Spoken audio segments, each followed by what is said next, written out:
Hey there, Improvement Nerds. Welcome back to another episode of the Improvement Nerds podcast, where we dig deep into all things improvement, one nerdy nugget at a time. I'm your host, Mark Ryan, and today's episode is a fun one, so buckle up and keep your hands and feet inside the ride at all times. Ever wonder what Winnie the Pooh and continuous improvement have in common? Well, get ready, because branding expert Betsy Jordyn is here to take us on a journey from her childhood Disney memories all the way to process mapping and authentic branding in the workplace. Today, we're exploring how bringing your true, authentic self to work is the secret to unlocking powerful improvements. So whether you're a branding nerd, a process nerd, or just love a good story, grab your honeypot and settle in, because we're waging an all-out war on bad processes. Let's dive in. All right, Betsy. So when we talk about nerding out, we're talking about the things that you're super passionate about, the things that get you motivated, excited to get out of bed each day and do what it is that you love to do. We all have something. I suspect that might be something around branding, but you tell us, what do you nerd out about? So the topic as it relates to me, I love branding, but it's not really about branding as the definition of the field. I like helping people really tap into who they authentically are. Mm. I think I've always been that person. If you look at my website, there's like a picture of me when I was at Disney with my family when I was a kid. And my mother was one of those mothers who made us like take pictures with everybody. And my siblings would be on the one side smiling at the camera with Pooh. And there's me on the other side, like always on my tippy toes, looking to see within the netting, because behind that, there was a person.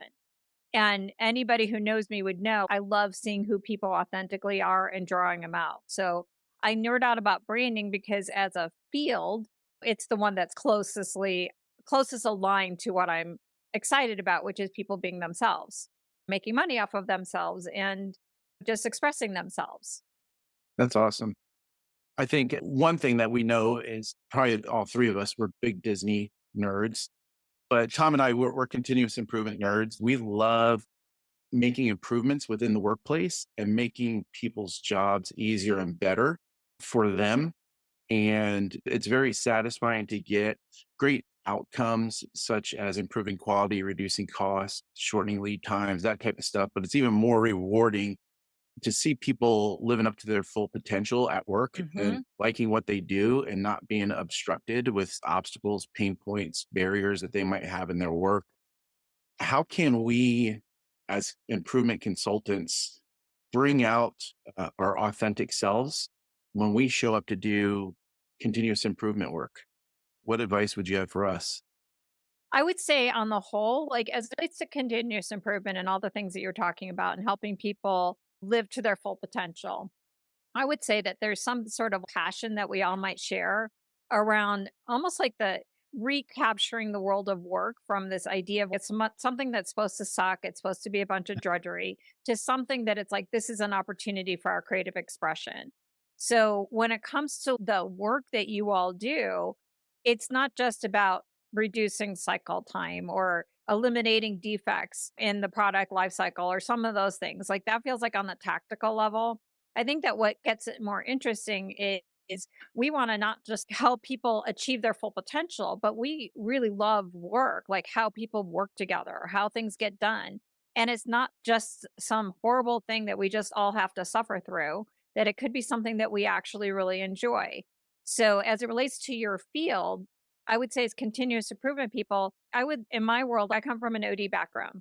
Mm. So I work with OD people as a business mentor and a branding strategist. I work with learning and development people. I work with continuous improvement, lean, operational excellence. We all are the same. We're just looking at the same problem from different angles. And I think what drives us crazy is that we get all upset when we see people having to work harder than they actually need to, or they're doing the work of 2 to 3 people that they really should have more right-sized workloads, or it drives us crazy when workers are sort of seen as like utilitarian means towards some sort of end.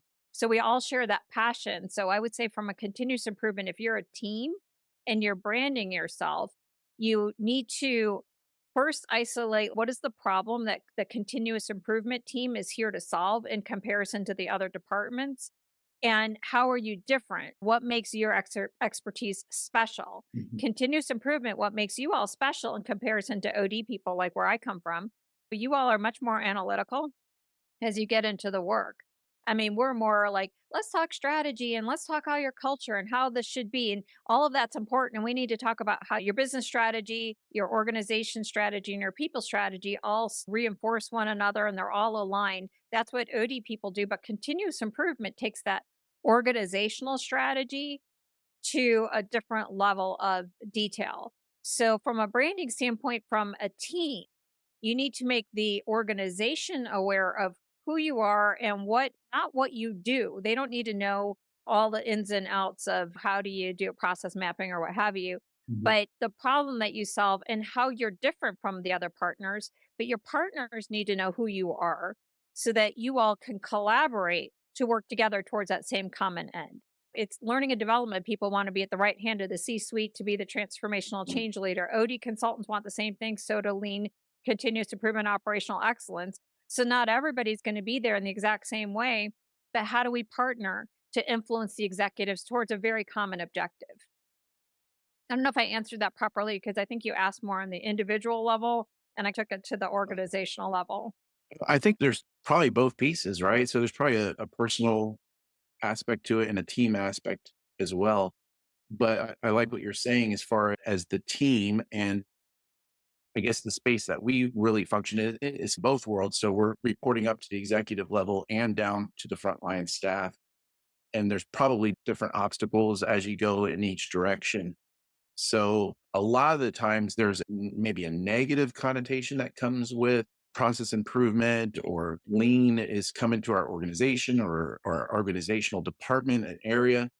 And what that might mean is some audits, or we're going to be looked at, or the bobs are coming, or even worse yet, we might be losing our jobs. And how do we overcome some of those perceptions, maybe that are already built in ahead of our work coming into those areas from a team branding standpoint? Well, you might want to change the name from lean. You don't have to call yourself lean. You can call yourself something different. You could call yourself the continuous improvement team or the work happiness team. You can call the team whatever you want to call it. Nobody needs to know what your expertise is. I learned that very, very early on when I was an internal OD consultant at Disney. I was told very, very quickly that my clients, I worked in operations and they had absolutely no interest in any OD theory. Like OD people tend to be much more theoretical than I would say that operational excellence lean people are. But we're more of the like big picture transformation kind of people, the way that we think. But we don't need to tell our clients this is what we do. There's a perspective I would have around like Trojan horsing your expertise and really talking the language of the business. So if lean is going to freak people out, then don't call yourself lean. You can call yourself whatever you want. There's three different types of change. There's transformational change, there's evolutionary change, and there's continuous improvement. You all own the bucket of continuous improvement in a very different way, making continuous improvement a way of life. You could talk more in that language. OD people tend to be more on the transformational change. I would say like learning and development type of people might be in the evolutionary kind of change and that kind of thing. So own your lane, but talk in the language of the business. We're here to help you.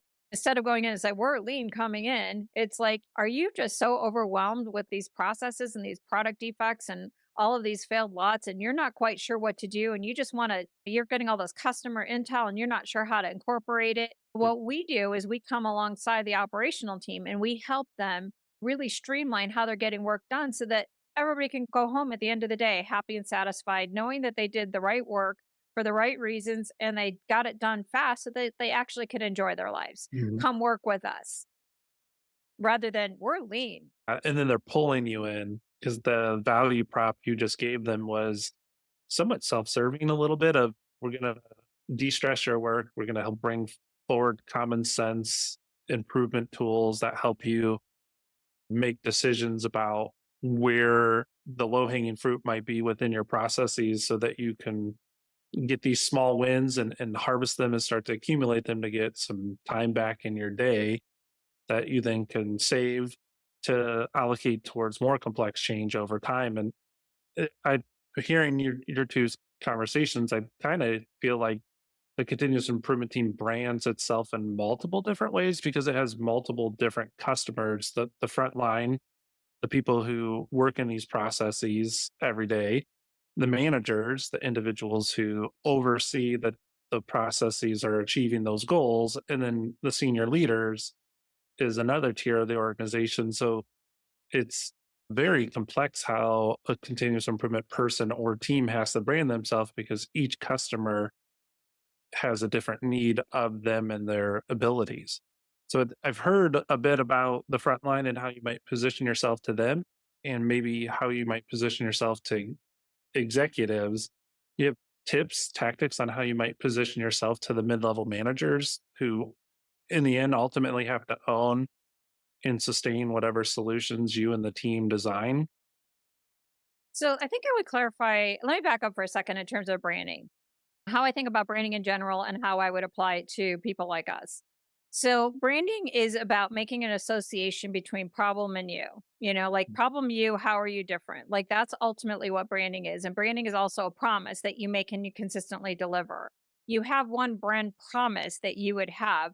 But the key about the brand promise is that you want to be able to convey it in terms of the value that you create for other people rather than this is what we do and this is why what we do is so valuable. So the number one branding challenge that all consultants and coaches that I work with have is we put the spotlight on us and our methodologies, our approaches, and it's putting on the ideal client.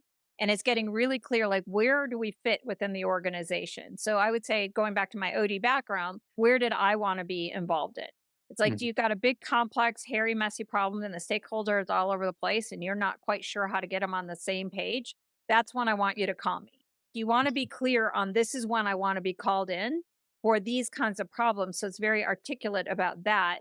But when you're talking to the audience, the beauty of creating a really clear brand is you adapt your language to whoever you're talking to. So when I work with my clients one on one about their branding, we work on a generic, like what I do statement. So instead of when somebody says, well, what do you do? And it's like, well, I have a 5-step methodology towards whatever. You would say, so, when companies are going from this size to this size, the wheel starts falling off and everybody starts finger pointing. Well, what I do is I herd these cats and I get them going in the right direction so they can grow smart, not hard. So that Mhm. might be my generic brand statement or what I do statement. But then if I were going to a networking event and they were all HR people who might have brought me in as an OD consultant at that point in time, I would say it differently. So, when an HR leader is really struggling with, they got a really big vision for what they want to create in the organization, but the senior team is all over the place and they're not quite sure what to do. What I do is I come alongside these HR people and help them. And so I just say the same thing, but I adapt my language. So if you're Mhm. asking the question, how do I talk to middle management versus frontline or what have you, improving the processes is like if you're talking to a manager, I'm like, are you leading a team and you're just trying to get work done, but it just seems so cumbersome and you're dealing with a lot of conflicts? Like this employee is complaining to this employee and everybody's not on the same page and we don't know who's on first or who's on second. What we do is we come alongside these middle managers and we help them really identify the work that they're trying to get done and the best way to get it done and how to Mhm. put it in the right order so that everybody works together in harmony. So I put myself on the head of what does a manager want? So how do I take that same problem, but how would a manager experience it? And a manager is going to experience it with frustrations, with conflicts. They're going to be frustrated that their direction is not being done, that it looks like there's duplication of effort, there's work dropping Mhm. through the cracks. I would talk to them. From a senior executive level, what are they concerned about? Are you worried about your failed lots that is going to potentially impact your ability to maintain this big customer base and it could totally affect your entire profit and loss for the next year or so? Work with us. We'll save you from that problem. Same problem experienced by two different people. And then the front line, and I don't even know if you have to sell yourself to the front line because the front line's not going to hire you. They're not going to bring you in. You just have to show them the Mhm. benefits. So if I were talking about bringing the front line and getting them involved, I would use a high involvement problem solving solution so that they will be more excited about it. Right, Which right. I Their buy-in is not contracting you or bringing you in, but actually opening up and trusting you with their process and their ideas of how to make that process better. So you're selling something different to them than you do across those other touch points.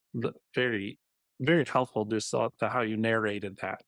Yeah. I really appreciate curtailing the language. I personally never stepped forward with the term lean. I bet there's a lot of lean practitioners out there that wish that term wasn't gifted to us, but it has been in the industry. But curtailing our language, also getting into the head of whatever audience that we're speaking to, and just asking the question, what is it that they want? And how can we make that connection from what we do to what they need? And a lot of times it might be all the same thing, but you just have to curtail the language a little bit and the messaging to speaking into those different audiences. So very helpful stuff. And it sounds almost like PDCA, not to throw an acronym in, but you're Yeah. learning by doing so the language you create to drive these dialogues with these various customers in the organization. You want to, after those conversations, stop and reflect on how did it go, right? What did I think was going to happen? What actually happened? And where do I adjust? So you're learning along the way so that you're making sure that what you're doing is working and not just writing a plan and only sticking to it and never stopping to evaluate whether or not that plan's working. I think that there's some of that, but this is what I love about what you guys do. It's like it's more the analytical. Okay, I'm going to put in a problem solving model, and I'm really talking more from leading with empathy and how do you hack into people's head. There's certain things that you could look at, and it's interesting. We're kind of like getting into branding and politics seem to kind of go hand in hand in some Hmm. ways, but when it comes to how do I influence other people? And how I do is I have to be able to get into their heads and see the world from their perspective. And there are certain things that you would automatically know based on where somebody sits within the organization, how to adapt their language. So if you're going to talk to an operations leader, you know that they're all about immediate achievement. They're more athlete warrior kind of types. They just want to get stuff done. So you'd go in there and say, well, I'm going to help you get your results to the finish line faster, better, smarter so that your team could be number one. If I were going to talk to marketing, Hmm. marketing is not interested and they're not about competitive. They're about the idealism. Like, we're going to take your big ideas and turn them into a reality. We're going to really bring the heart of what this company is all about and the customer experience, and we're going to bring it to the market. But if I'm talking to HR cares very deeply about the employee experience. So I would sell the same thing, but I would use different language for the HR leader. So there's already hacks based on where they sit in the organization and what people are responsible for. So that's where it brings in a certain level of business acumen that you need to have, is you need to understand like what is the role of every department in the organization, and then you understand that, and then understand that there are certain personality types are attracted to certain kind of professions.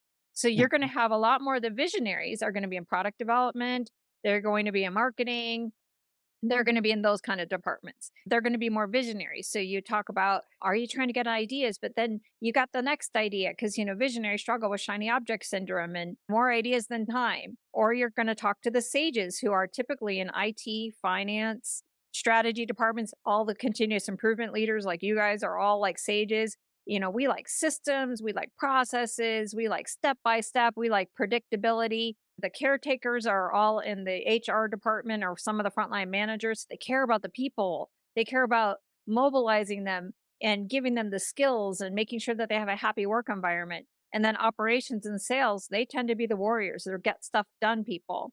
So they care about results and getting them done fast. So it's just use what you know, use that intel about the organization.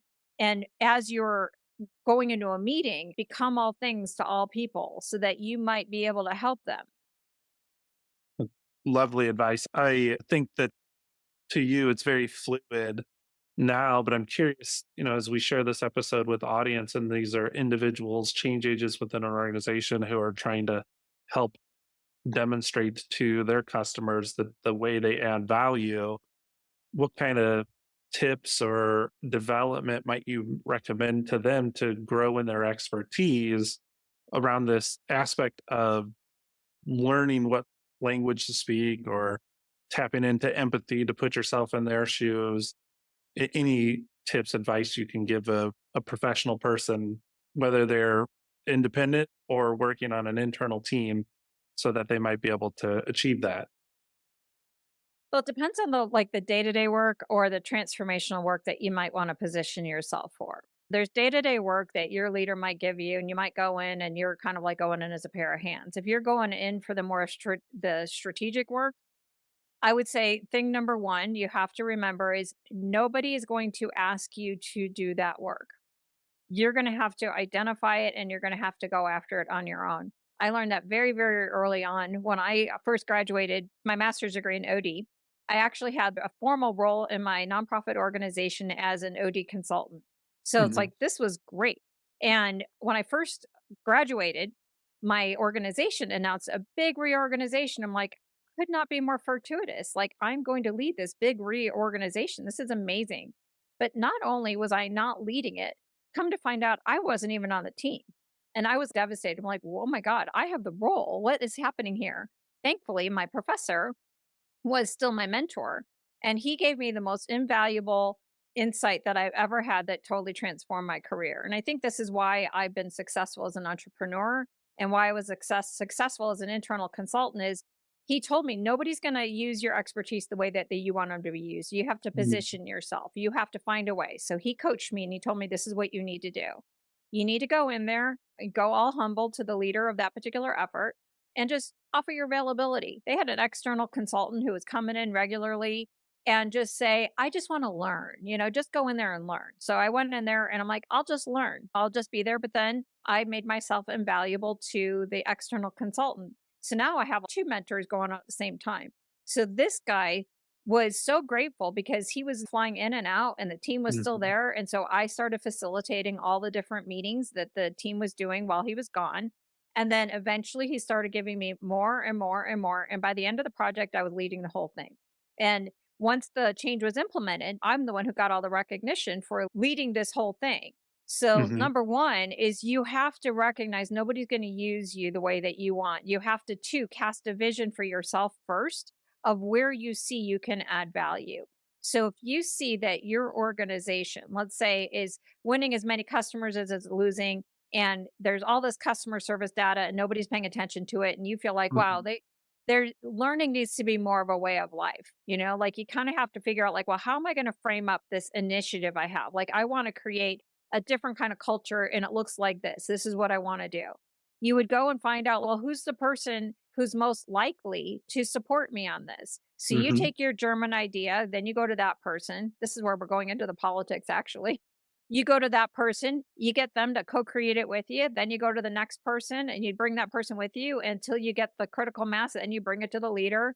And now you've got all of these people who are on board. It's just that you have to be paying attention to your stakeholders. You can't leapfrog over somebody to get to the C-suite and say they're going to use you the way that you want. You have to find a Mhm. way to position yourself and you have to find a way that I'm going to create unique value that nobody else is here. A Mhm. lot of OD consultants would say, that, oh, I have to contract to have somebody else take notes for me during the work session and capture them later. I'm like, what are you crazy? Like, this is your power position. Give me a marker and a flip chart and I will rule this room. I will be in charge of this room because I control the process. I Mhm. control how they're talking. And so, how I get my credibility in the organization is I knew how to facilitate meetings. And I would just sit there and we would pose a question and I would let the executives go in 1,000 different directions, but I never forgot the question that I asked and I knew how to synthesize what everybody said. So after 30 minutes of them just like waxing philosophical about 1,000 things, they think that they're just having a messy conversation. I'm sitting over the flip chart, capturing the themes. Mhm. And then I get to the end, it's like, all right, let me jump in here. So what I heard you all say is we're dealing with these three things, and this is getting in our way of this. And then all of a sudden they're like, oh my gosh, the sky has parted, the clouds have parted, the sun has appeared, we are now clear. And anytime they had a very complex stakeholder messy situation, I was the one who was there because I established myself. It wasn't because I was an OD consultant. So that goes to the earlier question that Mark, you had asked me is how do I brand myself or how do I identify like be my authentic self is really figuring out in the bigger picture of this team and in this field, what are my superpowers that I would have no matter where I was? Mhm. And really bring those to the table anywhere that the table can be used. And ironically, I interviewed all of my former executives when I retired from consulting to help other consultants to figure out like, well, why do executives bring you in? And I talked to this one guy who leveraged me over and over and over again as an internal and external. And he told me, he's like, you got this ability where you can get inside people's heads and organize it and put a label around it. He's like, that's why I brought you in for this and this and this. I'm like, well, Brad, what about my OD background? He's like, I don't care about that. I'm like, what? Yeah. I'm like, what about my master's? He's like, don't care. Don't care. They don't care about your expertise. They care about your skill sets, your strengths. That's so awesome to hear. And just with this whole conversation, I feel like it's just a soft skill set beyond what we do in continuous improvement with all of our templates and tools. To understand these things, I think is so valuable for the listeners to hear this and to try to implement that into their work as they march forward with process improvements, or if they're in the improvement sciences in any way. Um, we have to wrap up, but it sounds like we have the ability to speak more maybe about politics, because we touched on that a couple times. But before we go, how can someone get a hold of you and what you do for guided expertise? Well, thank you for asking. They can find me on my website at www.betsyjordyn.com. And remember, Betsy Jordyn is with a Y, not an A. So there's some other Betsy Jordyn who gets all my emails. It's with a Y.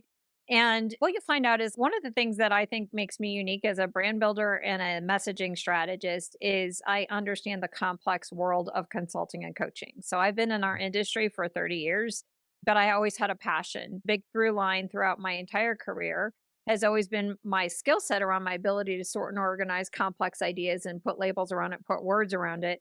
But the arena that I like to do that now is really helping people really step into their authentic brand as a consultant or coach and really get known and paid for not just the work that they like to do, but really what they're meant to do. And so I have end to end brand services that are all around that. So it begins with clarifying your brand, getting your foundational messages, then building your website and your online platform, and then figuring out how do you get clients. For internal consultants, I do have a toolbox that provides like all of these best practices. And apparently, I didn't realize when I was creating the program like that I had embedded so much of this philosophy into it. It's a name your price offers. So you can go to betsyjordyn.com/toolbox and you can get all kinds of like, I mean, it's a 6 module course with, I don't know, 50 plus, probably even higher, of swipe files, question banks, all kinds of things you can do to immediately accelerate your consulting I, excellence. I love it. I hope that the listeners take advantage of it.